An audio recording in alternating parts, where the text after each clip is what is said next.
রুমকিকে যখন বিয়ে করি তখন আমার মনে অন্য কারো বসবাস।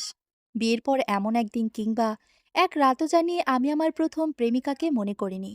বারান্দায় দাঁড়িয়ে রাতের পর রাত নিকোটিন জ্বালিয়ে ঠোঁট পরিয়েছি তাকে না পেয়ে। সবটা জেনেও রুমকি কখনো অভিযোগ করেনি, বরং তার যে অস্তিত্ব রয়েছে তা আমি বেবালন ভুলেই যেতাম। রুমকির সাথে আমার বিয়েটা পারিবারিকভাবে, বলা বাহুল্য, বিয়েটা আমায় মানসিক চাপ দিয়ে করানো হয়েছিল। অঞ্জনা আমার প্রথম প্রেমিকা, প্রথম ভালোবাসা। আমাদের প্রেমটা লম্বা সময়েরই ছিল। অঞ্জনার সঙ্গে আমার প্রেমটা শুরু হয়েছিল কলেজ জীবনে। কলেজের বারান্দায় দাঁড়িয়ে থাকা অবস্থায় হঠাৎ তাকে দেখি। মেয়েটার হাসি প্রথম দিকে থমকে গিয়েছিলাম। ও হাসলে শিশুর মতো লাগে। সেই হাসিটাই আমার জীবনে প্রথমবারের মতো হৃস্পন্দন থামিয়ে দিয়েছিল কয়েক সেকেন্ডের জন্য। আমাদের প্রেমটা একদম সাধারণভাবে শুরু হয়েছিল। ক্লাস শেষে গলির মোড় অব্দি একসাথে হেঁটে আসা, ক্লাসের নোট শেয়ার করা, লাইব্রেরির কোণে বসে গল্প করা, এসব ছিল নিত্যদিনের রুটিন। ধীরে ধীরে ওর প্রতি আমার সাধারণ আকর্ষণ থেকে গভীর প্রেমে পরিণত হয়। অঞ্জনা খুব বেশি কিছু চাইতো না। সে শুধু বলতো, তুমি আমার পাশে থাকো অভ্র, তোমার কাঁধে চিরকাল মাথা রাখতে চাই। আর আমি চাইতাম তাকে নিয়ে একটা সুন্দর ভবিষ্যৎ বানাতে। একসময় আমাদের দুজনের স্বপ্ন একই পথে হাঁটতে শুরু করেছিল। অঞ্জনা জিজ্ঞেস করত, কবে আমাদের বিয়ে হবে? আমি হেসে জবাব দিতাম, চাকরি পেলেই বিয়ে করব, আর একটু সময় দাও। সে বিশ্বাস করত, অদ্ভুতভাবে আমায় বিশ্বাস করত। অঞ্জনার চোখে তখন আমি ছিলাম ভবিষ্যৎ, আর সে ছিল আমার নিশ্চিত সঙ্গী। আমরা দুজন মিলে ভবিষ্যৎ নিয়ে কত প্ল্যান করতাম। ৮ বছর এমনভাবেই কেটে যায় যেন প্রেম সেদিন শুরু হয়েছে। কিন্তু প্রেম যত গভীর হয়, পরিবারের চাপ তত বৃদ্ধি পায়। আমি বেকার থাকা অবস্থায় অঞ্জনা ধীরে ধীরে চাপের মধ্যে পড়ে যাচ্ছিল। পরিবারের লোকেরা তাকে বলতো, ছেলে এখনো বেকার, চাকরি নাই, এই ছেলে কবে চাকরি পাবে, আর কবে তোকে বিয়ে করবে? তোমার বয়স বাড়ছে, এখনই বিয়ে না করলে পরে সমস্যা হবে। অঞ্জনা আমাকে এসব জানাতো, আর আমি মাথা নিচু করে সবটা শুনতাম। অঞ্জনা ভরসা দিত, তুমি ছাড়া অন্য কাউকে বিয়ে করব না, দেখবা তুমি চাকরি পেলেই সব ঠিক হয়ে যাবে। তার বিশ্বাসটাই আমাকে বাঁচিয়ে রাখতো প্রতিদিন। কিন্তু সময় যতই যাচ্ছিল, সেই বিশ্বাসের তলায় জমা হচ্ছিল ভয়, কষ্ট, চাপ, অসহায়ত্ব। আমি যত চাকরি খুঁজতাম, তত বেশি ব্যর্থতা আমাকে ছিঁড়ে ফেলতো। চাকরি না পাওয়ার লজ্জা আমাকে অঞ্জনার চোখে তাকাতেও ভয় পাইয়ে দিত। লোকজনের কথা শুনলেও অঞ্জনা নিজের ভেতরের ভয়টা আমাকে কখনো দেখায়নি। তবুও তার চোখের কোণে এক ধরনের অস্থিরতা টের পেতাম মাঝে মাঝে। শেষবার যখন অঞ্জনা জানতে চাইল, কবে তুমি আমাকে বিয়ে করবে, ব্যর্থ প্রেমিকের মতো শুধু বলেছি, আর একটু অপেক্ষা করো, শীঘ্রই। সেই শীঘ্রই শব্দটা পরে আমার জীবনের সবচেয়ে বড় কাল হয়ে দাঁড়ালো। একদিন হঠাৎ কল পেলাম অঞ্জনার ছোট বোনের থেকে। কাপা কাপা গলায় বলল, ভাইয়া, আপুর বিয়ে ঠিক হয়েছে। আজকে ছেলেপক্ষ আংটি পরিয়ে গেছে। বিয়ের কথা শুনে মাথার উপর বাজ পড়ল। প্রায় আধ ঘন্টা চুপ থেকে তারপর অঞ্জনাকে ফোন দিই। সে শুধু বলেছিল, আমি চাইলেও কিছু করতে পারলাম না অভ্র, আমার বাবা মানবে না। তুমি বলেছিলে সময় লাগবে, আমি অপেক্ষা করেছি, কিন্তু এখন আর পারছি না। এ সম্পর্ক থেকে আমায় মুক্তি দাও। আমার পৃথিবীটা এক মুহূর্তে 2 খণ্ডে বিভক্ত হয়ে গেল। ফোন কেটে যাওয়ার পর কিছুক্ষণ আমি স্থির হয়ে বসে রইলাম। মনে হচ্ছিল কেউ যেন বুকের ভেতর থেকে হৃৎপিণ্ডটা ছিঁড়ে নিয়েছে। চোখের সামনে সব ঝাপসা হতে শুরু করলো, কিন্তু তবুও কাঁদতে পারিনি। 8 বছরের প্রেম, 8 বছরের স্বপ্ন, 8 বছরের প্রতিশ্রুতি সবকিছু এক নিমেষেই ভেঙে গেল। হঠাৎ করে কাঁপা কাঁপা হাতে সিগারেট ধরিয়েছিলাম। আগে কখনো ধূমপান করিনি, সেদিনই প্রথম। অঞ্জনা ধূমপান অপছন্দ করত, অথচ আজ তারই বিরহে প্রথমবার ধূমপান করছি। জানালার সামনে দাঁড়িয়ে একটার পর একটা টান দিচ্ছিলাম, ধোঁয়া উঠছিল, আমার ভেতরটাও জ্বলছিল। তবুও বুকে থাকা ব্যথাটা কমছিল না। অঞ্জনার মুখের সামনে ভেসে উঠেছিল বারবারও হাসি, ওর রাগ, ওর অভিমান, ওর স্বপ্ন দেখানো চোখ, সবকিছু যেন একসাথে এসে তীরের মতো বিছিল। সেই রাতে ঘরে ফিরে বুকের ভিতর কেমন একটা ভার নিয়ে 3টা ঘুমের ওষুধ খেয়ে ফেললাম। মরে যেতে চাইলাম, কি না জানি না, কিন্তু তখন মরণটাই মনে হয়েছিল একমাত্র মুক্তি। 2 দিন পর চোখ খুলেছিলাম মায়ের কান্নার শব্দে। মায়ের দুহাত ঠান্ডা হয়ে গেছে, চোখ দুটো লাল হয়ে ফুলে গেছে। ঘরের মধ্যে পরিবারের সকলের উপস্থিতি টের পেলাম। উনি আমার মাথায় হাত রেখে বলেছিলেন, বাবা, তুই মরলে আমরা বাঁচব কিভাবে? আমাদের যে তুই ছাড়া কেউ নেই, এভাবে নিজেকে শেষ করে দিস না। মায়ের সেই কথাটা আজও কানে বাজে। মায়ের কান্না আমাকে প্রথমবার ভাবতে বাধ্য করেছিল, আমার জীবনের অধিকার কি শুধু আমার? অঞ্জনা তখন আমার অতীত হয়ে গেছে, কিন্তু তাকে ভোলা আমার পক্ষে অসম্ভব ছিল। ২ মাস ধরে আমি এলোমেলো অবস্থায় ছিলাম। খাওয়া বন্ধ, কথা বলা বন্ধ, বন্ধু বান্ধব দেখলে এড়িয়ে যেতাম। সকলের কাছ থেকে নিজেকে বিচ্ছিন্ন করে ফেললাম। বেঁচে থেকেও হয়ে গেলাম মৃত লাশ। মাঝে মাঝে ফোন আনলক করে পুরনো ছবি দেখতাম। কখনো কখনো ওর নম্বর ডায়াল করে রেখে আবার মুছে দিতাম। অঞ্জনার বিয়ের পর আমি নিজেকে আর খুঁজে পাইনি। তখন আমি শুধু একটা দেহ, ভেতরে কোনো প্রাণ নেই।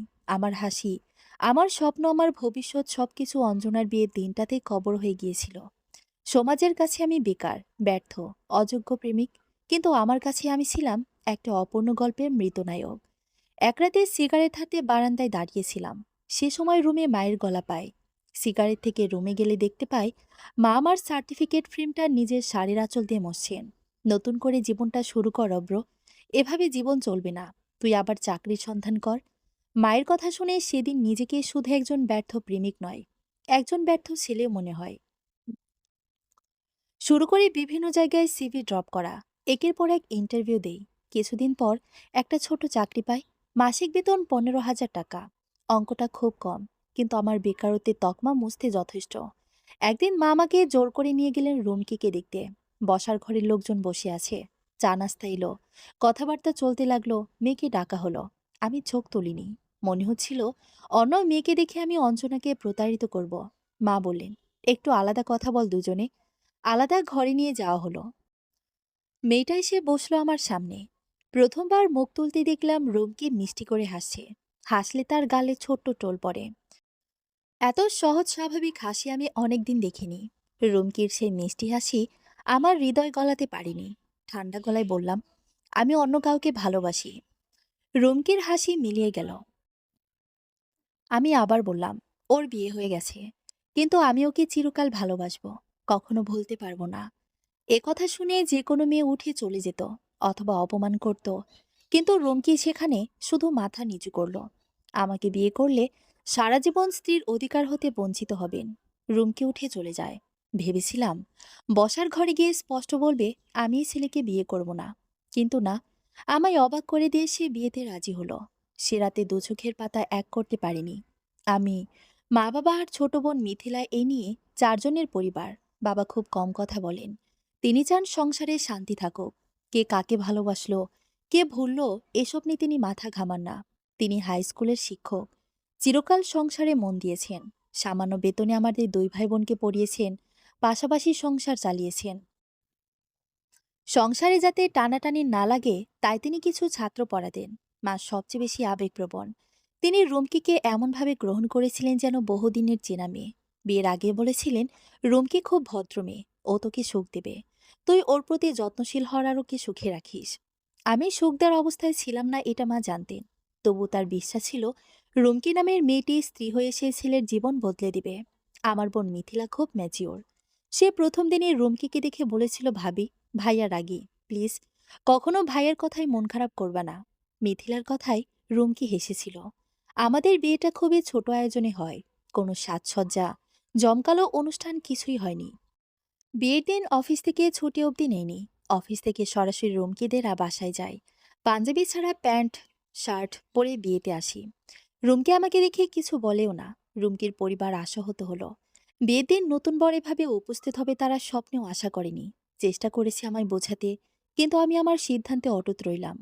রুমকি তাদের বুঝিয়ে চুপ করায়। নীরবে আমার অসম্মতিতে বিয়েটা ওই অবস্থায় হয়ে গেল। যন্ত্র মানবের মতো রুমকিকে স্ত্রী হিসেবে গ্রহণ করলাম। বিয়ের পর বাসায় ফেরার পর বাবা প্রচণ্ড রাগারাগি করল। বিয়ের দিন আমার এমন খামখেয়ালি তার মোটেও ভালো লাগেনি। মা বাবাকে বুঝিয়ে নিজেদের রুমে নিয়ে গেল। মিথিলা আমায় টেনে রুমে দিয়ে বাহির থেকে দরজা বন্ধ করে দেয়। রুমে ঢুকে দেখি খাটের মাঝে ঘোমটা দিয়ে রুমকে মাথা নিচু করে বসেছিল। পুরো খাট তাজা ফুল দিয়ে সাজানো হয়েছে। এ নিশ্চয়ই মিথিলার কাজ। আমার অস্থির লাগছিল। যেই খাটে অঞ্জনাকে কল্পনা করেছি সেই খাটে অন্য মেয়ে, একদম সহ্য হলো না। সিগারেট নিয়ে বারান্দায় চলে গেলাম। রাতের হাওয়া ঠান্ডা ছিল, কিন্তু আমার ভেতরটা জ্বলছিল। অঞ্জনার কণ্ঠ কানে বাজছিল, তোমাকে ছাড়া বাঁচতে পারবো না অব্র। আমি চোখ বন্ধ করতেই তার হাসি মাখা মুখ মনে পড়ল। মনে হচ্ছিল আমি বিয়ে করে তার সাথে প্রতারণা করলাম।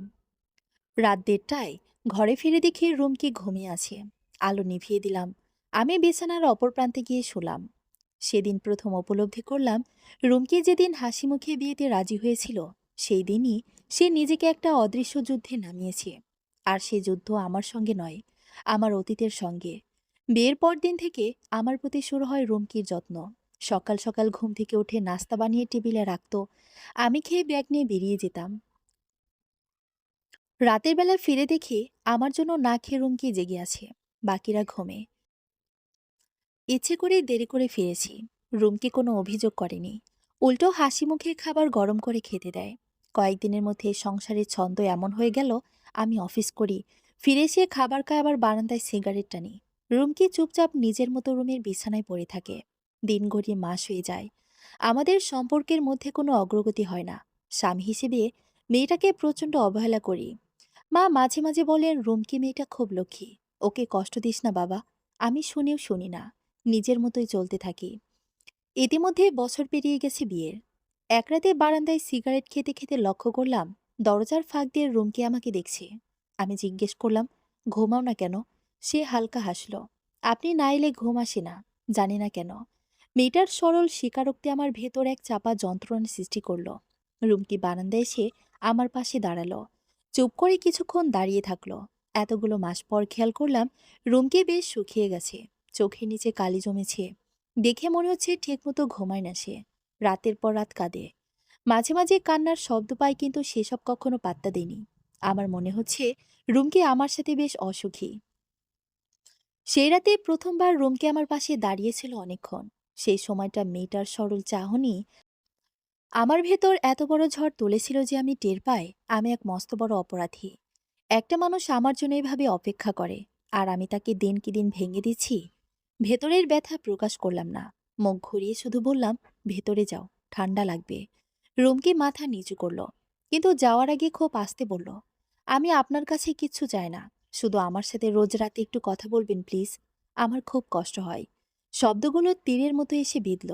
এতদিন সে একটা অভিযোগও করেনি। তার সাথে এত অন্যায় করার পরও সে বলেছে তার সাথে রোজ রাতে যেন একটু কথা বলি। রুমকির রুমের ভেতর গেলেও আমি বারান্দায় দাঁড়িয়ে থাকলাম।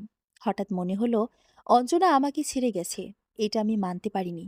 আর রুমকি আমার দিকে তাকিয়ে থেকেও আমায় পাচ্ছে না, এটা যে সহ্য করছে। অঞ্জনার সঙ্গে কাটানো প্রতিটা স্মৃতি একদিকে, আর এই মেয়ের সরল ভালোবাসা অন্যদিকে। মাঝখানে দাঁড়িয়ে আমি নিজের প্রতিচ্ছবি দেখলাম। দেখলাম আমি একজন স্বার্থপর, অতীতে আটকে থাকা মানুষ। সেদিনকার প্রথমবার মনে হলো আমি রুমকির প্রতি অন্যায় করছি। সেদিন রাতে আমি আর ঘুমাতে পারিনি। রুমকির বলা কথাগুলো বারবার কানে বাজছিল, শুধু আমার সাথে রোজ রাতে একটু কথা বলবেন প্লিজ। এই কথাটা বলার সময় ওর গলায় কোনো অভিযোগ ছিল না, ছিল না রাগ, অভিমান কিংবা দাবি। শুধু ছিল নিখাত কষ্ট, যেটা চেপে রাখতে রাখতে মানুষ একসময় নিঃশব্দে ভেঙে পড়ে। আমি বারান্দা থেকে ঘরে ঢুকে আলো জ্বালাইনি। অন্ধকারে বিছানার একপাশে শুয়ে পড়লাম। রুমকি অন্য পাশে মুখ ফিরিয়ে শুয়েছিল। বুঝতে পারছিলাম সে জেগে আছে। নিঃশ্বাসের ছন্দ বলে দিচ্ছিল ঘুম তার চোখে নেই। অনেকক্ষণ চুপচাপ থাকার পর হঠাৎ অস্বস্তি নিয়ে বললাম, ঘুমাও নেই? রুমকি চমকে উঠল। তারপর খুব আস্তে বলল, না। আর কিছু বললাম না। ও কিছু বলল না। তবে ভেতরে ভেতরে ভীষণ অস্বস্তি হচ্ছিল। মন চাইছিল কিছু একটা বলি, কিন্তু কি বলবো সেটা বুঝে উঠতে পারছিলাম না। শব্দরা কিছুতেই মিলতে চাইল না। গলা অব্দি এসে থেমে রইল। দুজনের মধ্যে আবারও বইতে শুরু হলো বিশাল নীরবতা। এই নীরবতার মধ্যেই প্রথমবার উপলব্ধি করলাম, একই বিছানায় শুয়ে থেকেও আমরা দুজন কতটা দূরে। এই দূরত্বের দেয়াল আমি তুলেছি। দিনের পর দিন বিনা দোষে রুমকিকে কষ্ট দিচ্ছি। রুমকির মতো মিষ্টি মেয়ে এত অবহেলার প্রাপ্য না। আমার জায়গায় অন্য কাউকে বিয়ে করলে মেয়েটা কত সুখী হতো। অথচ আমার মতো খামখেয়ালি মানুষকে বিয়ে করে ওর সুন্দর জীবনটা শেষ। ভেতর থেকে দীর্ঘশ্বাস বেরিয়ে এলো। তবে মনে মনে চিন্তা করলাম, রুমকির সাথে যতটুকু পারি সহজ হব। সেই রাতের পর থেকে চেষ্টা করলাম নিজেকে একটু একটু বদলাতে। খুব বেশি না, অল্প। অফিস থেকে ফিরে আর সঙ্গে সঙ্গে বারান্দায় যেতাম না। ঘরে ঢুকেই আগে হাত মুখ ধুয়ে নিতাম। রুমকির দিকে তাকাতাম। সে সাধারণত রান্নাঘরে থাকতো, চুলের গোছা বাঁধা, চোখে ক্লান্তির ছাপ। আমাকে দেখে চমকে উঠত না, কিন্তু চোখের ভিতর এক ধরনের প্রশ্ন জেগে উঠত, আজও কি চুপ থাকবে সেই মানুষটা? একদিন অফিস থেকে ফিরে দেখি রুমকি বারান্দায় দাঁড়িয়ে আছে, চুল খোলা, চোখ দুটো লাল। বুঝলাম কেঁদেছে। আমি সে বিষয়ে কিছু জিজ্ঞেস করিনি, কিন্তু ঘরে ঢুকে বললাম, কি হয়েছে? রুমকি একটু চুপ করে থেকে বলল, বাবার শরীরটা খারাপ, ডাক্তার ডেকে স্যালাইন লাগানো হয়েছে। আপনাকে কল দিয়েছিলাম, ধরেননি। রুমকির কথা শেষ হতেই আমি রুম থেকে বেরিয়ে বাবা মায়ের রুমের দিকে গেলাম। চোখ বুজে বাবা বিছানায় শোয়া, তার হাতে স্যালাইন চলছে, মা পাশে বসা। মিথিলা আমাকে দেখে মুখ কালো করে রুম থেকে বেরিয়ে গেল। বুঝলাম সে আমার ওপর যথেষ্ট বিরক্ত। মা আমাকে দেখে উঠে এসে জড়িয়ে ধরে বাচ্চাদের মতো কাঁদতে শুরু করলেন। কথায় কথায় জানতে পারলাম দুপুরবেলা ক্লাস নেওয়ার সময় বাবা জ্ঞান হারান। ডাক্তার জানিয়েছে অতিরিক্ত দুশ্চিন্তা আর দুর্বলতায় এমনটা হয়েছে। আমি কিছু বলতে পারছিলাম না। বাবার মুখটার দিকে তাকিয়ে দাঁড়িয়েছিলাম। এতদিন তাকে শক্ত মানুষ ভেবে এসেছি, সে মানুষটা আজ এত অসহায় হয়ে শুয়ে আছে। এই দৃশ্যটা আমাকে ভেতর থেকে কাঁপিয়ে দিল। পেছনে কারো উপস্থিতি টের পেলাম। ঘুরে দেখি রুমকি দাঁড়িয়ে আছে, চোখে এখনো জল, কিন্তু সে কাঁদছে না। যেন কাঁধার অধিকারটুকু সে নিজের কাছে রাখেনি। আমি ধীরে বললাম, ডাক্তার কি বলেছে? বলেছে নিয়মিত চেক আপ করাতে, আর চিন্তা কমাতে হবে। রুমকি খুব নিচু গলায় বলল, চিন্তা কমাতে হবে? এ কথাটা আমার মাথায় ঘুরতে লাগলো। বারবার দুশ্চিন্তার বড় একটা কারণ যে আমি নিজেই, সেটা তখন প্রথমবার স্পষ্ট করে অনুভব করলাম। মা বললেন, বাবা, তুই একটু বাবার দিকে খেয়াল রাখিস। তোকে নিয়ে তো ওনার এত চিন্তা। ওনার তো বয়স হয়েছে, কিছুদিন পাবে রিটায়ার্ড করবে। তুই যদি খেয়াল না রাখিস, কে রাখবে? এ কথার কোনো জবাব আমার কাছে ছিল না। রুমকে এগিয়ে এসে বাবার কপালে হাত বুলিয়ে দিল, খুব সাবধানে, যেন ভয় পাচ্ছে। একটু জোর হলেই বাবার কষ্ট বাড়বে। সেই মুহূর্তে বুঝলাম এই মানুষটা শুধু আমার স্ত্রী না, সেই সংসারের নীরব ভরসা। রাতে সবাই ঘুমিয়ে পড়লেও আমি জেগেছিলাম। বাবার রুমের দরজার পাশে বসেছিলাম অনেকক্ষণ। ভেতর থেকে স্যালাইনের টুপটাপ শব্দ আসছিল। সেই শব্দের ফাঁকে ফাঁকে নিজের বুকের ভেতরের অপরাধবোধটা আজও জোরে শব্দ করছিল। সেদিন প্রথমবার মনে হলো, আমি যদি এখনো বদলাতে না পারি, তাহলে হয়তো একদিন সবকিছু বদলে যাবে আমাকে বাদ দিয়েই। এতগুলো দিন সংসারে যে দায়িত্ব আমার পালন করার কথা, সেসব আমার বৃদ্ধ বাবা পালন করে চলেছেন। আর আমি দেদারসে নিজের মতো তেল তেল করে সকলের কাছ থেকে দূরে সরিয়ে ফেলেছি নিজেকে। পালিয়েছি নিজের আপন মানুষগুলো থেকে, নিজের সকল দায়িত্ব থেকে। সারাটা রাত দু চোখের পাতা এক করতে পারিনি। অপরাধ বোধ আমায় আষ্টে পৃষ্ঠে জড়িয়ে ধরল। কয়েকদিনের মধ্যে বাবা সুস্থ হয়ে উঠলেন, আবারও আগের রুটিনে ফিরে গেলেন। এদিকে আমি বিভিন্ন জায়গায় সিভি দেওয়া শুরু করলাম, উচ্চ বেতনের চাকরির আশায়। বাসার এখন চেষ্টা করি বেশি দেরিতে না ফিরতে। আমি বাসায় ফিরলে মা রুমকিকে জোর করে রুমে পাঠিয়ে দিত। বাকি কাজ সে আর আমি মিথিলা সারতাম। শার্ট খুলে খুলতে খুলতে রুমকের উপস্থিতি টের পেতাম। সে কিছু বলতো না, চুপচাপ দরজার কাছে দাঁড়িয়ে হাত কচলাতো। তার দিকে না তাকিয়ে জিজ্ঞেস করলাম, কি বলবে? রুমকি চমকে ওঠে। আমার খুব ইচ্ছে হয় ওই সেই চমকে ওঠা মুখটা দেখতে, কিন্তু তাকাতাম না। রুমকি জবাব দিল, না মানে আপনার কিছু লাগবে? গোসল করব, গোসল সেরে ভাত খাবো। সবাই খেয়েছে? না, ঠিক আছে। টেবিলে খাবার দাও, আর সবাইকে বলো আমার অপেক্ষা করতে। কথাগুলো বলে তলে কাঁধে নিয়ে গোসলে ঢুকে গেলাম। না তাকিয়েও বুঝতে পারলাম রুমকির চোখ দুটোতে বিস্ময়ে ছেয়ে গেছে। গোসলের পানির শব্দের ভেতরে তার নীরবতা কানে আসছিল। আমি জানি না কেন বুকের ভেতর হালকা একটা চাপ অনুভব করছিলাম। এতদিন যে বিষয়গুলো আমার কাছে স্বাভাবিক ছিল, সেগুলো হঠাৎ অস্বস্তিকর লাগতে শুরু করলো।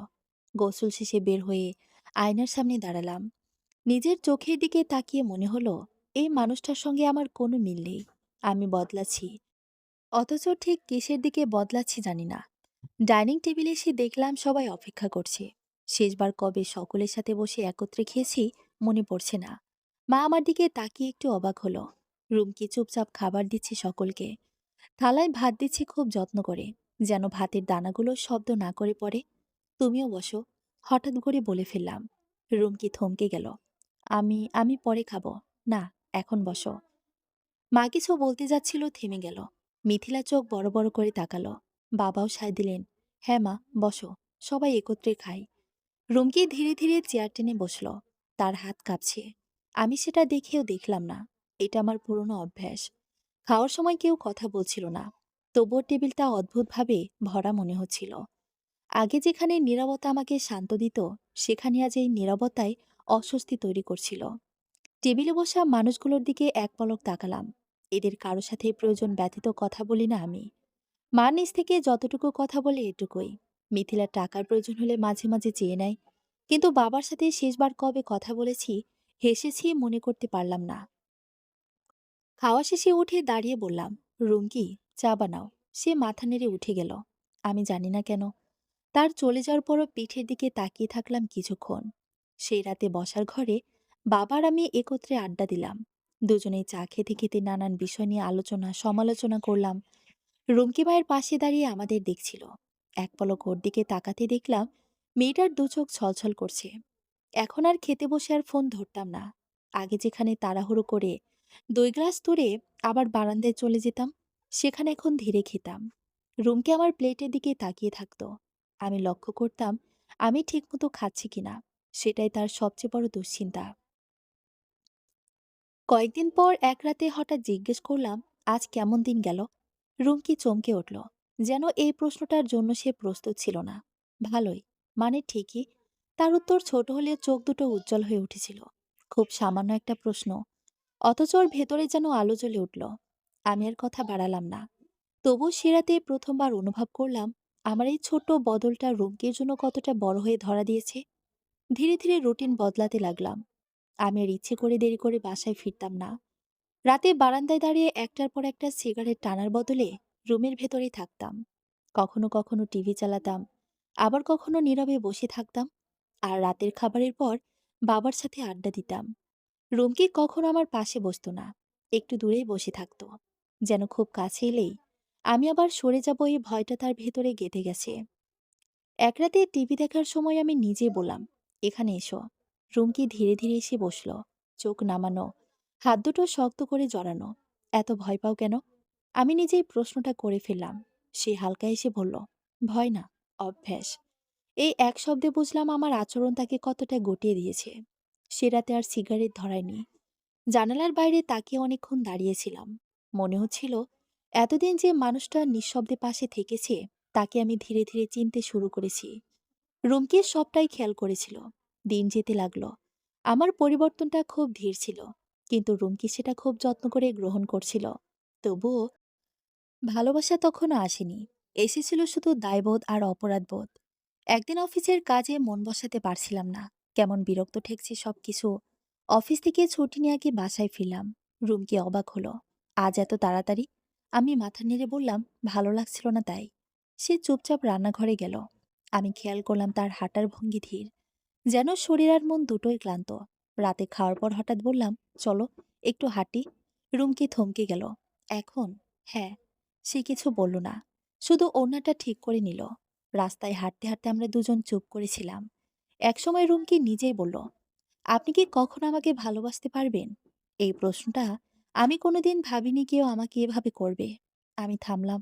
আমি জানি না। রুমকি মাথা নেড়ে বলল, আমি জানতাম আপনি এটাই বলবেন। তার কণ্ঠে কষ্ট ছিল, কিন্তু আশ্চর্যভাবে শান্ত। রুমকির চোখের দিকে তাকালাম। লক্ষ্য করলাম আমি রুমকির চোখের ভাষা একটু একটু করে পড়তে পারছি। রুমকি বলল, তবু আমি অপেক্ষা করছি জানেন। আপনি আমায় গ্রহণ করবেন, সেদিনের অপেক্ষায় বেঁচে আছি। এ কথাটা আমার বুকের ভেতর কোথাও গভীর আঁচড় কাটল। সে রাতে ঘুমানোর আগে আমি প্রথমবার রুমকির দিকে মুখ ফিরিয়ে শুলাম। সে ঘুমাচ্ছিল, চোখের কোণে শুকনো অশ্রুর দাগ। হঠাৎ মনে হলো, এই মানুষটা কি কোনোদিন কাউকে দোষ দিয়েছে? কোনোদিন আমাকে প্রশ্ন করেছে কেন আমি তাকে ভালোবাসি না? না, দেয়নি। সে শুধু আমার পাশে থেকেছে, নিঃশব্দে, অভিযোগবিহীন। আর আমি তাকে কি দিয়েছি? কষ্ট, হতাশা আর অসুখী দাম্পত্য জীবন। চোখ বন্ধ করলাম, কিন্তু ঘুম এলো না। মনে হচ্ছিল আমি যদি আর দেরি করি, তাহলে হয়তো একদিন রুমকির অপেক্ষাটুকু ফুরিয়ে যাবে। সেই রাতে ভাবলাম, ভালোবাসা হয়তো হঠাৎ করে আসে না, কিন্তু মানুষ চাইলেই দায়িত্ব নিতে পারে। শোয়া থেকে উঠে বসলাম। রুমকির নাম ধরে কয়েকবার ডাকলাম। ঘুম ভেঙে গেল। আধো চোখ মেলে জিজ্ঞেস করলো, কিছু বলবেন? আজ তোমার সাথে একটু কথা বলতে চাই। রুমকি অবাক হয়ে তাকালো। এখন? হ্যাঁ। রুমকি শোয়া থেকে উঠে বসল। কিভাবে কথা শুরু করব বুঝতে পারছিলাম না। রুমকি বোধহয় বিষয়টা বুঝল। সে বলল, চলেন বারান্দায় গিয়ে বসি। এই প্রস্তাবটা মনে ধরল। দুজনে গিয়ে বারান্দায় বসলাম। বারান্দার বাতিটা জ্বালালাম না। অল্প আলোয় চারপাশটা আবছা। দূরে গাড়ির শব্দ, মাঝে মধ্যে কুকুরের ডাক। সবকিছু মিলে এক এক ধরনের অন্য পরিবেশ। রুমকি 2 হাত কোলের উপর রেখে বসে আছে, চুপচাপ। আমি কয়েক সেকেন্ড তাকিয়ে থাকলাম। কি বলবো ঠিক বুঝতে পারছিলাম না। শেষমেশ বললাম, আমি তোমার কাছে একটা কথা পরিষ্কার করে বলতে চাই। রুমকি মাথা নেড়ে বলল, বলুন। আমি তোমাকে এখনো ভালোবাসতে পারিনি। কখনো পারবো কিনা তাও জানি না। কথাটা বলার পর বুকটা হালকা হয়ে এলো, আবার ভারীও লাগলো। রুমকি চোখ নামিয়ে নিল। আমি ভেবেছিলাম সে কাঁদবে, কিন্তু কাঁদল না। আমি আবার বললাম, কিন্তু আমি আর তোমাকে অবহেলা করতে চাই না। আমি চাই অন্তত একজন দায়িত্বশীল স্বামী হতে। রুমকি ধীরে করে নিঃশ্বাস ফেলল। আপনি জানেন, আমি কখনো ভালোবাসা জোর করে চাইনি। জানি, আমি সেটাই আমাকে ভয় দেখায়। তুমি কোনোদিন অভিযোগ করনি, তবুও তুমি প্রতিদিন কষ্ট পাও। কিছুক্ষণ নীরবতা। তারপর রুমকি বলল, আমি শুধু এইটুকুই চাই, আপনি যেন আমার দিকে তাকান। মানুষ হিসেবে, স্ত্রী হিসেবে না হলেও চলবে। এই কথাটা আমাকে নাড়িয়ে দিল। এতটুকু চাওয়া, অথচ আমি সেটুকু দেইনি এতদিন। আমি বললাম, আজ থেকে চেষ্টা করব। তোমার দিনটা কেমন গেল সেটা জিজ্ঞেস করব। তোমার পরিবার কেমন আছেন জানতে চাইব। রাতে ফিরতে দেরি হলে জানাবো। এগুলো হয়তো ছোট, কিন্তু আমি এখান থেকে শুরু করতে চাই। রুমকির চোখে তখন জল চিকচিক করেছিল। সে মাথা নেড়ে বলল, এটুকুই চেয়েছিলাম আমি। আমি প্রথমবার লক্ষ্য করলাম রুমকির হাসিটা খুব শান্ত। বড় করে হাসে না, শব্দ করে না, শুধু চোখ হালকা করে ছোট হয়ে এক ধরনের নিশ্চিত ভাব আসে। কিছুক্ষণ আমরা চুপ করে বসে থাকলাম। তারপর আমি বললাম, রুমকি, জি, তুমি কি খুব একা অনুভব করো? সে একটু ভেবে বলল, আগে করতাম, এখনো মাঝে মাঝে করি, কিন্তু আজ আজ একটু কম লাগছে। এই একটু কমটাই আমার কাছে অনেক বড় হয়ে ধরা দিল। ঘরে ফিরতে ফিরতে মনে হচ্ছিল আমি হয়তো এখনো ভালোবাসতে পারিনি, কিন্তু প্রথমবার কাউকে আর একা ফেলে রেখে ঘুমাতে যাচ্ছি না। সেদিন রাতে আমরা দুই প্রান্তে শুয়েছিলাম ঠিকই, কিন্তু মাঝখানের দূরত্বটা আগের চেয়ে একটু কম ছিল। কিছুক্ষণ বাদে রুমকি বলল, আমি একটু আপনার হাতটা ধরি। কত সরল আবদার, ফেলতে পারলাম না। হাত বাড়িয়ে রুমকির ডান হাতের উপর রেখে চোখ বুজলাম। না দেখেও বুঝলাম মেয়েটা হালকা কেঁপে উঠেছে, বোধহয় কাছেও। আমি চুপ করে রইলাম। বুকের ভেতর এক প্রশান্তি বয়ে গেল। পরদিন ঘুম ভাঙতে দেখি রুমকি পাশে নেই। হাই তুলে চোখ ডলতে ডলতে রুম থেকে বের হলাম। শুক্রবার দিন সকাল সকাল বাবা পত্রিকা নিয়ে বসে যান। আজও তার ব্যতিক্রম নয়। চায়ের কাপে এক চমক দিচ্ছেন আর পত্রিকায় চোখ বোলাচ্ছেন। মা ডাইনিংয়ে বসে শাক বাছাবাছি করছেন। মিথিলা বোধহয় ঘুমে। বহুদিন পর সকালবেলা পুরনো দৃশ্য দেখে ভেতরটা কেমন শীতল হয়ে গেল। সাধারণত শুক্রবার কিংবা ছুটির দিনে বেলা করে ঘুম থেকে উঠি। শুক্রবার শুধু নামাজের আগে উঠে গোসল সেরে মসজিদে চলে যাই। অন্যান্য ছুটির দিনগুলোতে সময়ের কোনো ঠিক থাকে না। কখনো দুপুরে ঘুম ভাঙে, কখনো বিকেলবেলা। মা আমায় দেখে অবাক হয়ে জিজ্ঞেস করলেন, কিছু লাগবে তোর? চশমার ফাঁক দিয়ে বাবা এক পলক তাকালেন, এরপর আবার পত্রিকায় মনোযোগ দিলেন। আমি সরল গলায় বললাম, রুম কি? মা মুচকি এসে রান্নাঘরের দিকে ইশারা করলেন। জানি না কেন আমার ভীষণ লজ্জা লাগছিল। রান্নাঘরে ঢুকতে নাকে এলো গরম পরোটার গন্ধ। এক চুলায় পরোটা ভাজা হচ্ছে, অপর চুলায় কড়াই বসানো, তাতে কুচি করে কাটা আলু। রুমকি চুল বেঁধে কাজ করছে, কাজে ব্যস্ত সে। পেছন ফিরে তাকায়নি আমার পায়ের শব্দ পেয়েও। আমি কিছুক্ষণ দাঁড়িয়ে রইলাম। কি বলবো বুঝে উঠতে পারছিলাম না। শেষমেশ বললাম, সকাল থেকে কাজ করছো? রুমকি হালকা চমকে উঠল। তারপর মাথা নেড়ে বলল, হ্যাঁ, নাস্তা বানাচ্ছি, এরপর দুপুরে রান্না করব। আমি এগিয়ে গিয়ে বললাম, আমি কিছু করি? রুমকি এবার সত্যি অবাক। চোখ বড় করে তাকিয়ে বলল, না না, আপনি বসুন, হয়ে গেছে প্রায়। বসতে ভালো লাগছে না। বলো, কি করা লাগবে? একটু ইতস্ত করে সে বলল, তাহলে ধনেপাতা ধুয়ে দিতে পারেন, ছোট কাজ। কিন্তু হাতে ধনেপাতা নিয়ে কলের নিচে দাঁড়াতে দাঁড়াতে মনে হলো, এই ছোট্ট কাজগুলোই তো সংসারের অংশ। এতদিন এগুলোকে তুচ্ছ ভেবেছি বলেই হয়তো সবকিছু ফসকে গেছে। নাস্তা খেতে সবাই একসাথে বসলাম। বাবার মুখে শান্ত হাসি। তিনি এতক্ষণ যা পত্রিকায় পড়েছেন সবটা আমাদের শোনাচ্ছেন। মা বারবার আমার দিকে তাকাচ্ছেন, কিছু একটা বলতে চেয়েও বলছেন না। রুমকি চুপচাপ আমার পাশে বসে আছে। মিথিলা আমার বিপরীতে বসা। খাওয়ার পর আমি নিজেই বললাম, আজ নামাজের পর একটু বের হব। তুমি আর মিথিলা যাবে? রুমকি থমকে গেল। আমি? হ্যাঁ, মিথিলা বলল, আমি যাব এক বান্ধবীর বাসায়, তোমরা দুজনে বেরিয়ে এসো। সে মায়ের দিকে তাকালো। মা মুচকে এসে বললেন, যাও মা, অনেকদিন তো কোথাও যাওয়া হয় না। সত্যি অনেকদিন রুমকি বের হয়নি এই বাসা থেকে। এমনকি বিয়ের পর বোধহয় দুবার বাপের বাড়ি গিয়েছিল, তাও রাতে থাকেনি, আমার অসুবিধার কথা ভেবে। সকালে গিয়ে আবার রাতে ফেরত চলে এসেছে। এসব আমি পরে শুনেছিলাম মায়ের কাছ থেকে, যদিও তখন বিরক্ত হয়েছিলাম। বিকেলবেলা রুমকিকে নিয়ে বের হলাম।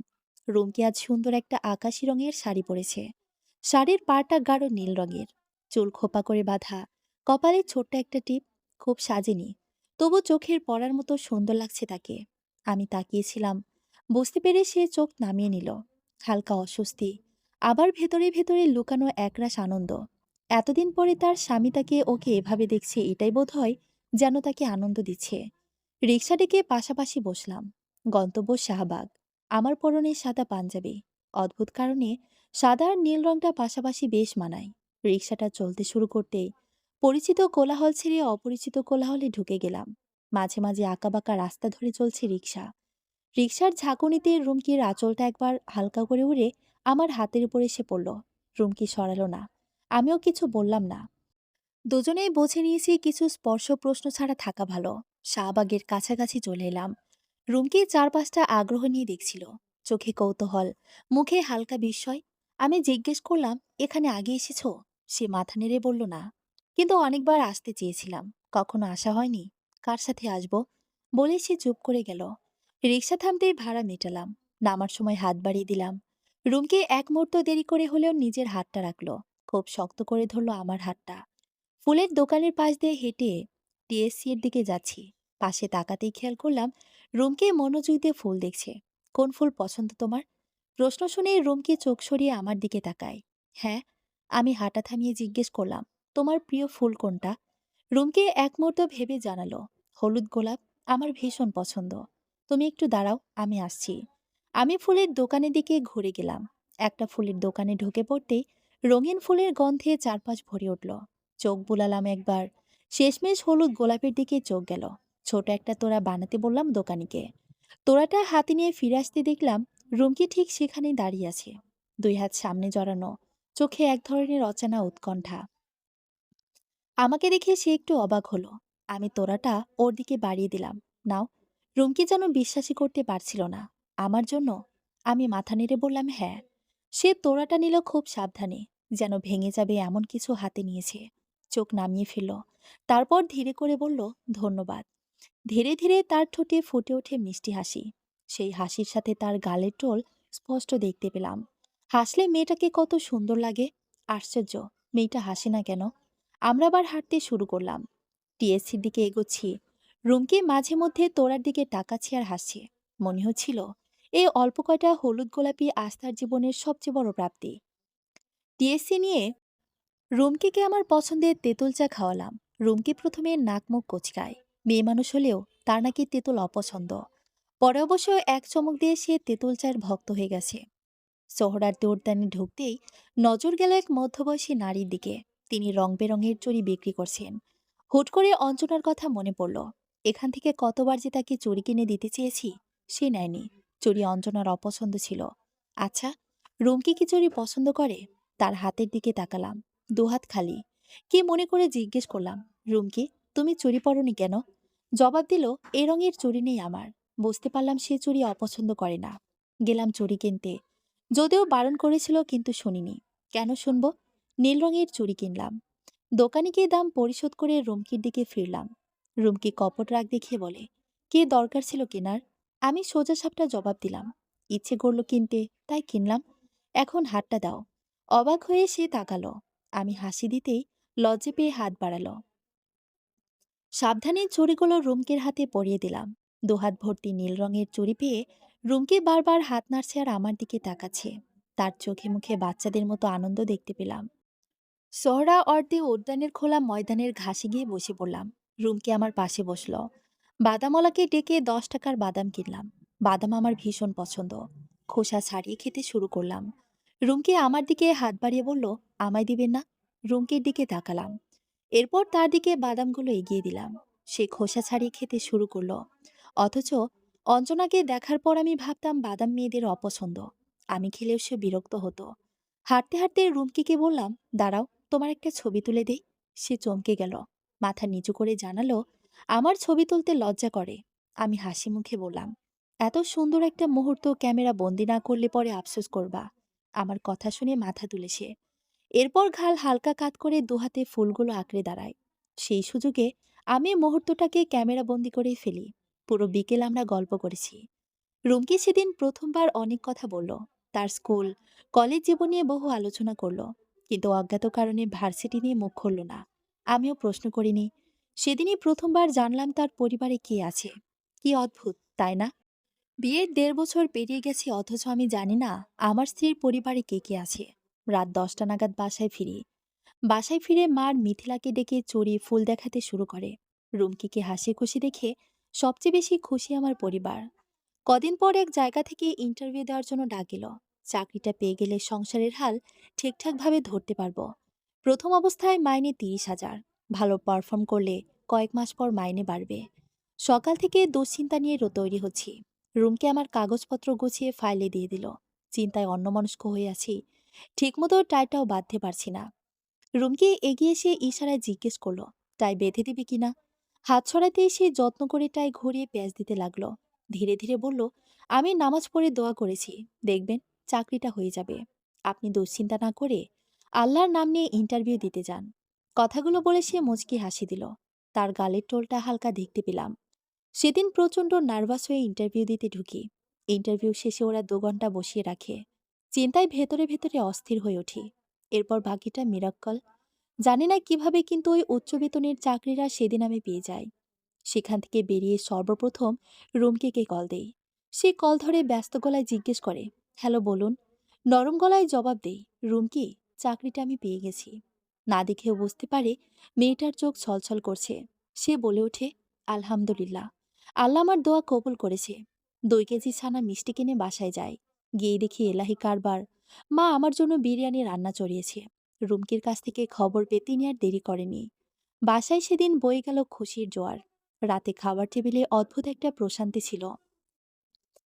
অনেকদিন পর বাবার চোখে মুখে নিশ্চিত আনন্দ দেখলাম। মা বারবার আমার পাতে মাংস তুলে দিচ্ছেন। মিথিলা খুশিতে ছানা মিষ্টির শেষ টুকরোটাও দাবি করে বসল। আমি শুধু চোখ বুলিয়ে সবাইকে দেখছি। রুমকি চুপচাপ। মাঝে মাঝে আমার দিকে তাকাচ্ছে, আবার চোখ নামিয়ে নিচ্ছে। খাওয়া শেষে আমি নিজে প্লেট তুলতে উঠলাম। রুমকি অবাক হয়ে বলল, থাক, আমি করি। আমি মাথা নেড়ে বললাম, আজ আমি তোমায় সাহায্য করব। সে আর কিছু বলল না, পাশে দাঁড়িয়ে থাকলো শুধু। রাতে ঘরে ফিরে খেয়াল করলাম রুমকি আলমারির সামনে দাঁড়িয়ে কিছু করছে। এগিয়ে গিয়ে জিজ্ঞেস করলাম, কি করছো? সে ঘুরে দাঁড়ালো, তবে কিছু একটা পেছনে লুকালো। সন্দেহান দৃষ্টিতে তাকিয়ে প্রশ্ন করলাম, কি লুকাচ্ছ? মাথা নিচু করে দুহাত সামনে আনলো। তার হাতে একটা শপিং ব্যাগ। নরম স্বরে বলল, আপনার জন্য। হাত বাড়িয়ে সেটা নিলাম। ভেতর থেকে বেরিয়ে এলো সাদা রঙের শার্ট। অবাক হয়ে রুমকির দিকে তাকালাম। ওইভাবেই সে জবাব দিল, আপনার জন্য কিনেছিলাম। আমার বিশ্বাস ছিল আপনি চাকরিটা পাবেন। শার্টটা হাতে নিয়ে কিছুক্ষণ চুপ করে রইলাম। সাদা রংটা আমার পছন্দের। কিন্তু ও জানলো কিভাবে? নাকি জানার দরকার হয় না? যে মানুষটা ভালোবাসে সে এমনিতেই বুঝে নেয়। আমি ধীরে করে জিজ্ঞেস করলাম, কবে কিনলে? রুমকি চোখ নামিয়ে বলল, কয়েকদিন আগে। আপনার ইন্টারভিউর কথা জানার পরে। তখন তো নিশ্চিত ছিল না। সে মাঝপথে থামিয়ে দিল। আমি ছিলাম। এই ছোট্ট কথাটা বুকের ভেতর কোথাও গেঁথে গেল। নিশ্চিত থাকা এত সহজ হতে পারে আমি জানতাম না। শার্টটা আমার আবার ব্যাগে রেখে ওর দিকে তাকালাম। কত টাকা পড়েছে? রুমকি মাথা নেড়ে বলল, ওসব জিজ্ঞেস করবেন না প্লিজ। আমি হালকা হেসে বললাম, ঠিক আছে, করলাম না। তবে এটা পরে অফিসে গেলে মনে হবে তুমি সাথে আছো। এই কথা শুনে সে প্রথমে অবাক হলো। তারপর ঠোঁট চেপে হাসল। চোখের কোণে চিকচিক করছিল। একটু একটু করে আমার জীবনটা গুছিয়ে দিচ্ছিল রুমকি। আমাদের দুজনের মধ্যে বন্ধুত্বপূর্ণ সম্পর্ক তৈরি হয়ে গেল। রুমকি আমার সাথে আগের চেয়ে অনেকটাই সহজ। নিজ থেকে আগ বাড়িয়ে কথা বলে। মাঝে মাঝে নিজেকে নিয়ে বলে, নিজের অপূর্ণ স্বপ্ন নিয়ে বলে। রুমকির খুব ইচ্ছে ছিল ল পড়ার। তা সম্ভব হয়নি। কেন হয়নি সে বিষয়ে প্রশ্ন করলে এড়িয়ে গেছে। ঝকঝকে আকাশে যেমন হঠাৎ কালো মেঘে ছেয়ে গর্জন করে, আমার জীবনে ঠিক এমন কালো মেঘের উদয় হয় একদিন। সেই কালো মেঘটা আর কেউ নয়, অঞ্জনা। অফিসে কাজ করছি এমন সময় ফোনটা হঠাৎ বেজে উঠল। অপরিচিত নাম্বার দেখে প্রথমে তুললাম না। এরপর আবার কল এলো। বিরক্ত হয়ে কল রিসিভ করলাম। অপর পাশ থেকে সেই চেনা হ্যালো শুনে ভেতরটা কেমন থমকে গেল। কেমন আছো অব্র? প্রশ্নটা শুনে ঢোক গিলে জবাব দিলাম, ভালো। তুমি? ব্যথিত গলায় জবাব এলো, আমিও ভালো। কিছুক্ষণ দুজনে নীরব রইলাম। এরপর আমি বললাম, তারপর বলো, হঠাৎ কি মনে করে কল দিলে? হঠাৎ না, অনেকদিন ধরেই ভাবছিলাম কল দিব, কিন্তু সাহস হচ্ছিল না। তোমায় একটা কথা বলার ছিল। হ্যাঁ বলো। একটু দেখা করতে পারবে? জাস্ট একবার। আজ তো সম্ভব না। কাল তো শুক্রবার। প্লিজ, কাল এসো। না বলো না। আমি দ্বিধায় পড়ে গেলাম। কাল তো রুমকে কিনে নানু বাড়ি যাওয়ার কথা। অপর পাশ থেকে অঞ্জনা আবারও বলল, কি হলো অব্র? পারবে না? পারবো। ঠিক আছে, কাল দেখা হচ্ছে। কল কাটার পর কেমন হাসফাস লাগছিল। বুঝতে পারছিলাম না কেন এমন লাগছে। সেদিন আর কাজে মন বসাতে পারিনি। বাসায় ফিরতে রুমকি দরজা খুলল। মিষ্টি হাসি দিয়ে তাকিয়ে রইল। আমি ওর দিকে তাকালাম না। সোজা চলে গেলাম রুমে। শার্টটা খুলে কোনো মতেই বিছানায় ছুঁড়ে চলে গেলাম বারান্দায়। দীর্ঘদিন পর সিগারেট ধরালাম। রুমকি এসব দেখে দরজার আড়ালে দাঁড়িয়ে রইল। মেয়েটা কি বুঝেছে কে জানে। আমিও কি কিছু বলার আর বা বোঝানোর চেষ্টা করলাম না। পরদিন অঞ্জনার মেসেজ পেয়ে সকাল সকাল বাসা থেকে বের হয়ে যায়। ক্যাফেতে বসে আছি। আমার বিপরীতে অঞ্জনা বসা। অনেকদিন পরও তাকে ঠিক আগের মতোই লাগছে। মুখটা পরিচিত, অথচ তাও মনে হচ্ছে সে আমার অচেনা। চুলগুলো আবার আগের মতোই খোলা। ঠোঁটে টানা হাসি। কিছু বদলায়নি। শুধু চোখের নিচে হালকা ক্লান্তির ছাপ, যেটা আগে কখনো খেয়াল করিনি। ওই কফি শপের কোলাহলের ভেতরেও আমাদের টেবিলটা অদ্ভুতভাবে নিঃশব্দ। ওই প্রথম কথা বলল, তুমি বদলে গেছো অব্র। আমি কফির কাপে চুমুক দিলাম। মানুষ বদলায়। অঞ্জনা হালকা হাসল। বদলাতে হয় নাকি বাধ্য করা হয়? এই প্রশ্নটার জন্য আমি প্রস্তুত ছিলাম না। কিছুক্ষণ চুপ করে রইলাম। তারপর বললাম, জীবন এমন জায়গায় নিয়ে যায় যেখানে না বদলালেই নয়। সে আমার দিকে একদৃষ্টে তাকিয়ে রইল। তোমার বিয়ে হয়েছে তাই না? আমি মাথা নেড়ে বললাম, হ্যাঁ। এক মুহূর্তের জন্য তার চোখে দৃষ্টি নরম হয়ে এলো। খুব দ্রুতই আবার সামলে নিল নিজেকে। বলল, দেরিতে হলেও বিবাহের শুভেচ্ছা। ধন্যবাদ। অঞ্জনা কফির কাপটা ঘোরাতে ঘোরাতে বলল, তুমি কি সুখী? এই প্রশ্নটা আমি রুমকির কাছে কখনো শুনিনি। রুমকি কখনো জিজ্ঞেস করেনি আমি সুখী কিনা। সে শুধু চেয়েছে আমার যাতে কখনো দুঃখ না ছয়। আমি ধীরে করে বললাম, আমি ভালো আছি। ভালো আর সুখী এক জিনিস না অব্র। এটুকু বলে অঞ্জনা চোখ তুলে তাকালো। তারপর বলল, তুমি সবসময় শান্ত মানুষ ছিলে। যে কোনো পরিস্থিতি বলেছ ভালো আছো, কিন্তু সুখী? বাকিটা সে বলল না। আমি চেয়ারে ঠেসে বসলাম। তুমি কেন ডেকেছ আমাকে? অঞ্জনা একবার কাচের দেয়াল ভেদ করে বাহিরের দিকে তাকালো। বাহিরে রোদ, অথচ ভেতরে ছায়া। কারণ আমি ভুল করেছি, বলল সে। আর কিছু ভুল মানুষ সারা জীবন বইতে পারে না। আমার বুকের ভেতর কোথাও হালকা একটা কাঁপুনি উঠল। কিন্তু সেই কাঁপুনির মাঝেও হঠাৎ রুমকির মুখটা মনে পড়ে গেল। আমি শান্ত গলায় বললাম, কিছু ভুল ঠিক করার সময় পার হয়ে যায় অঞ্জনা। সে আমার দিকে তাকিয়ে খুব ধীরে বলল, তবু আমি জানতে চাই, যদি সময়টা ফিরে দেওয়া যেত, তুমি কি আমায় ছেড়ে যেতে? আমি তোমায় ছাড়িনি অঞ্জনা। তুমি ছেড়ে গেছ। বিয়ে তো করেছ। তুমি আগে বিয়ে করে সংসার পাতিয়েছ। আমার কথা শুনে অঞ্জনা হেসে উঠল। হাসিটা খুব ছোট, খুব চাপা। ঠোঁটের কোণে আটকে থাকা একটা হাসি যেন কাঁদবে না হাসবে সেটা নিজেও ঠিক করতে পারছি না।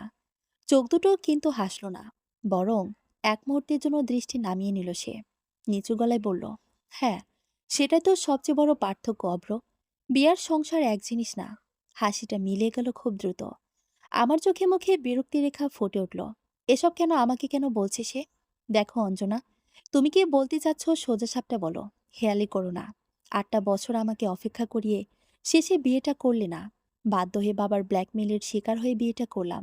জানো অব্র, বিয়ের পর এক রাতও এমন যায়নি আমি তোমায় মনে করিনি। কাঁদতে কাঁদতে বালিশ ভিজিয়েছি। কথাগুলো বলতে বলতে কেঁদে ফেল সে। আমি তাকালাম না, ইচ্ছে করল না। একটু পর অঞ্জনা নিজেকে সামলে নিল। টিস্যু দিয়ে চোখ মুছে নিল। নাক টেনে বলল, যে ঘরে আমার বিয়ে হয়েছিল একদিনও সুখ পায়নি। লোকটা মদ খেয়ে এসে রোজ রাতে মারত।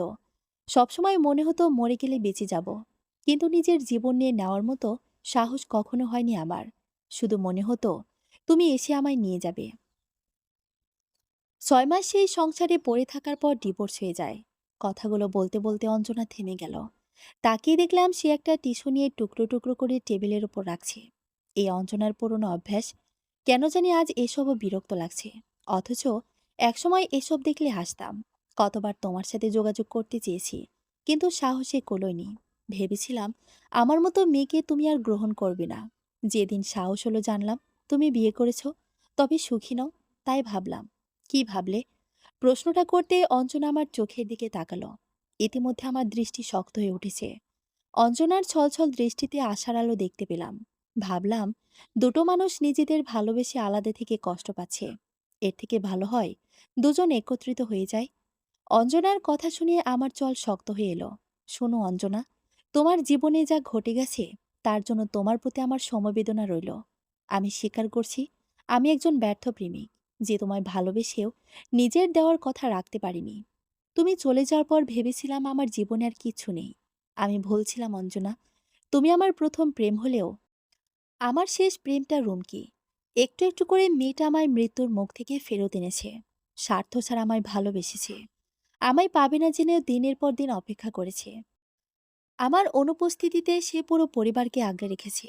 তুমি বলো, এমন একটা মানুষকে জীবনসঙ্গী হিসেবে পেয়ে আমি কখনো খারাপ থাকতে পারি? কথাগুলো শুনে অঞ্জনা অবিশ্বাস্য চোখে তাকিয়ে রইল। আমি রুমকিকে ভালোবাসি। রুমকি আমার স্ত্রী। আর এমন মেয়েকে নিজের অর্ধাঙ্গিনী হিসেবে পেয়ে নিজেকে খুবই ভাগ্যবান মনে হয়।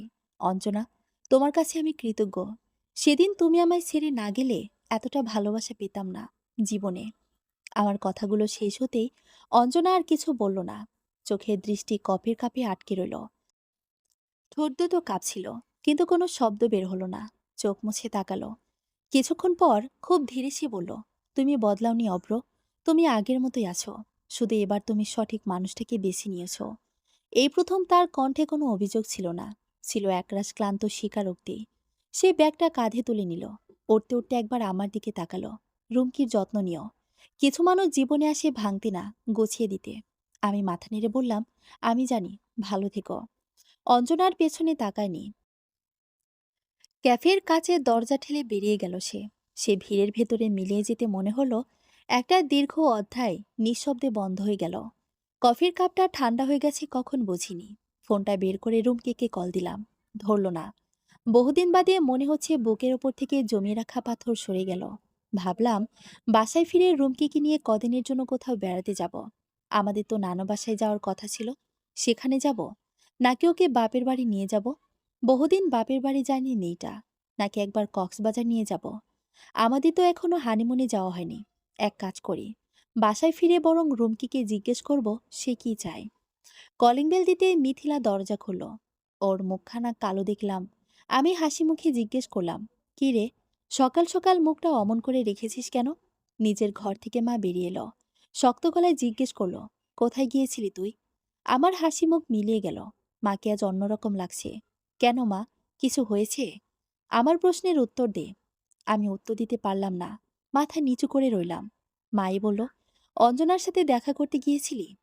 নড়লাম না, স্থির রইলাম। মা এগিয়ে এসে বাম গালে চড় বসালো। ডান দিকে হালকা বেঁকে গেলাম। তবুও চোখ তুললাম না। আজ আমার মনে হচ্ছে রুমকির জীবনটা আমি নষ্ট করেছি। তোর মতো স্বার্থপর ছেলে রুমকির মতো মেয়ের যোগ্য না। অঞ্জনা, অঞ্জনা করে নিজে জীবনটা খেলি, সাথে আমাদেরকেও ধ্বংস করলি। আর এখন রুমকির মতো মেয়েটাকে হারালি। মায়ের শেষের কথা শুনে চোখ তুলে তাকালাম। মা বিলাপ করতে করতে কান্না করে দিল। মিথিলা এগিয়ে এসে মায়ের বাহু ধরল। আমি দ্রুত নিজের রুমে গেলাম। বাথরুম, বারান্দা, কোথাও রুমকি নেই। আলমারি খুলতে দেখি রুমকির সকল জামাকাপড় গায়েব। হঠাৎ আমার বুকের ভেতর থাকা কলিজায় চাপ দিল। রুমের দরজার সামনে দাঁড়িয়ে মা বলল, রুমকি নেই, চলে গেছে। আমি এগিয়ে এসে জিজ্ঞেস করলাম, রুমকি কোথায় গেছে মা? মিথিলা দাঁতে দাঁত চেপে জবাব দেয়, কেন, ভাবিকে এত কষ্ট দিয়েও মন ভরেনি? মেয়েটা তোমাকে নিঃস্বার্থভাবে এত ভালোবাসলো, আর তুমি কিনা এভাবে তাকে ঠকালে? ছি, তোমাকে নিজের ভাই ভাবতেও লজ্জা করে। মিথিলা মুখ ঘুরিয়ে নিল। দুহাত একত্র করে বললাম, আমাকে যত গালি দেওয়ার দে, তবুও বল রুমকি কোথায়? মা শক্ত গলায় জবাব দেয়, কোথায় আবার? চিরতরে তোকে মুক্তি দিয়ে চলে গেছে। বলেছে শীঘ্রই ডিভোর্স পেপার পাঠিয়ে দেবে। এরপর তুই থাকিস তোর অঞ্জনাকে নিয়ে, থাকিস সেই নির্লজ্জ নিয়ে, যে একজন বিবাহিত পুরুষের সংসার ভাঙে। কথাগুলো বলে মা নিজের রুমের দিকে চলে যান। আমি মিথিলার দিকে অসহায়ের মতো তাকিয়ে রইলাম। যাওয়ার আগে বলল, আমার উচিত হয়নি ভাবির জীবনটা নষ্ট করা। যেদিনও বলেছিল তোমাকে পছন্দ করে, সেদিন ওকে বলা উচিত ছিল তুমি ওর যোগ্য না। কথাগুলো বলে সেও চলে গেল। আমার মাথা ভনভন করে ঘুরতে শুরু করলো। রুমকি আমায় আগে থেকে পছন্দ করত? রুমকি আর মিথিলা একে অপরের পরিচিত? আমি সব কিছুই জানি না। এখন এসব ভাবার সময় না। যত দ্রুত সম্ভব রুমকিকে ফেরত আনতে হবে। আর দেরি করলে চিরতরে মেয়েটাকে হারিয়ে ফেলব। বাসা থেকে বের হয়ে রওনা দিলাম শ্বশুরবাড়ির দিকে। মনে হচ্ছিল প্রতিটি মিনিট ১ ঘন্টার সমান দীর্ঘ হয়ে উঠেছে। কল দিলাম, ফোন বারবার রিং করলো, কিন্তু রুমকি ধরল না। বিয়ের পর প্রথমবার এভাবে শ্বশুরবাড়িতে আবার আসবো ভাবিনি। ইতস্ত করে কলিং বেলের সুইচ চাপলাম। দরজা খুলল আমার ছোট শালিকা, মানে রুমকির বোন। আমি তার দিকে হাসি দিলাম। সে হাসি বিনিময় করল না, বরং বিরক্ত হলো। ভেতর থেকে শ্বশুরমশাইয়ের গলা পেলাম। শালিকা ঘরের ভেতর চলে গেল। শ্বশুরমশাই দেখতে এলেন কে এসেছে। দরজার সামনে আমায় দেখে বিরক্ত হলেন নাকি চমকালেন ঠিক বুঝতে পারলাম না। তুমি ভেতরে আসো।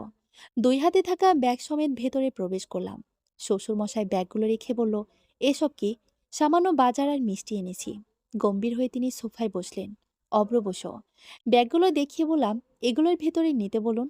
বসো, আগে কথা বলি। বুঝলাম তিনি নিশ্চয়ই রুমকির বিষয়ে কথা বলবে। একবার ভেতরের ঘরের দিকে তাকালাম। রুমকির দেখা পাওয়ার আশায়। বুঝলে অব্র, সময় গেলে সাধন হয় না, এ কথা তো জানো। আমি জবাব দিলাম, জি। শ্বশুরমশাই সোজা হয়ে বসলেন। বুঝলাম তিনি আসল কথাটাই বলবেন। শুনেছি তিনি কনস্টেবল পদে চাকরি করত।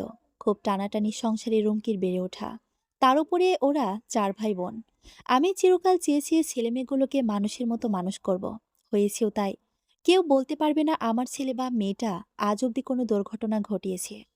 তবে আমার ৪ ছেলেমেয়ের মধ্যে সবচেয়ে শান্ত আর লক্ষ্মী সন্তান রুমকি। জীবনে ওর কোনো চাওয়া পূরণ করতে পারিনি। লতে পড়তে চেয়েছিল, কিন্তু টাকার অভাবে পড়াতে পারিনি। এরপর মুখ ফুটে কিছু চায়নি আর। বাবা হিসেবে নিজেকে ব্যর্থ মনে হয়েছিল। প্রতিজ্ঞা করেছিলাম মেয়েকে এমন কারোর সাথে বিয়ে দেব যে ওর কোনো চাওয়া অপূর্ণ রাখবে না। কিন্তু একদিন মেয়ে এসে বলল সে তোমায় পছন্দ করে। আমি আর কোনো প্রশ্ন করিনি, বিয়ে দিতে রাজি হয়ে যায়। তোমাকে প্রথম দেখায় ভেবেছিলাম কথা কম বলো, তবুও মনে হয়েছিল আমার মেয়েটাকে তুমি সুখী করবে। শ্বশুরমশাই একটু থামলেন। গলার স্বর হঠাৎ ভারী হয়ে এলো। কিন্তু অব্র, মানুষ ভুল করে। আমি ভেবেছিলাম তুমি ভুল করবে না। তুমি আমার বিশ্বাস রাখোনি। আজ বুঝেছি বাবা হিসেবে আমি আবার ভুল করেছি তোমায় ভরসা করে। আমি চুপ করে রইলাম। মাথাটা এমন নিচু যে চোখ তুলে তাকানোর সাহস পেলাম না। তিনি দীর্ঘশ্বাস ফেলে বললেন, রুমকি এখানে সে কিছুই বলেনি। একটা অভিযোগ না, শুধু বলেছে ও আর বোঝা হয়ে থাকতে চায় না, কারো জীবনে তৃতীয় মানুষ হতে চায় না। কথাটা বুকের ভেতর ছুরির মতো ঢুকে গেল।